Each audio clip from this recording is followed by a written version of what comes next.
কেউ যদি সকালে 3 বার এই দোয়া পড়তে পারে, তাকে পৃথিবীর কোনো প্রাণী, কোনো মানুষ ক্ষতি করতে পারবে না। আল্লাহর কসম করে বলছি, আমি নিজে প্রমাণ পেয়েছি, আমি নিজে কখনো এই দোয়া ছেড়ে দিই না। কেউ যদি সকালে এই দোয়াটা 3 বার পড়তে পারে আর মাগরিবের পরে 3 বার পড়তে পারে, আমার প্রাণের ভাইয়েরা, কেউ যদি সকালে 3 বার পড়তে পারেন, এই দোয়াটি আমার আল্লাহ রাব্বুল আলামিন সকল শত্রু শত্রামি থেকে বাঁচাবেন।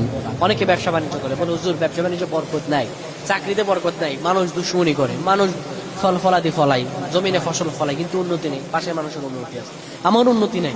আপনি আমলটা করে দেখেন না, আল্লাহ তাআলা উন্নতির দরজা খুলে দিবে, আকাশের দরজা খুলে দিবে আপনার জন্য।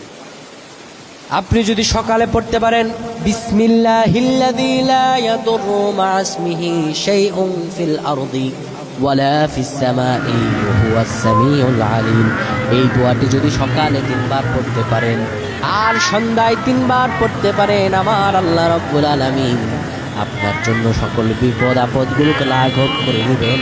আপনার রিজিকে এত বরকতের নিয়ামত ধারা প্রবাহিত করবেন, আপনি কোনোদিনও কল্পনা করতে পারবেন না।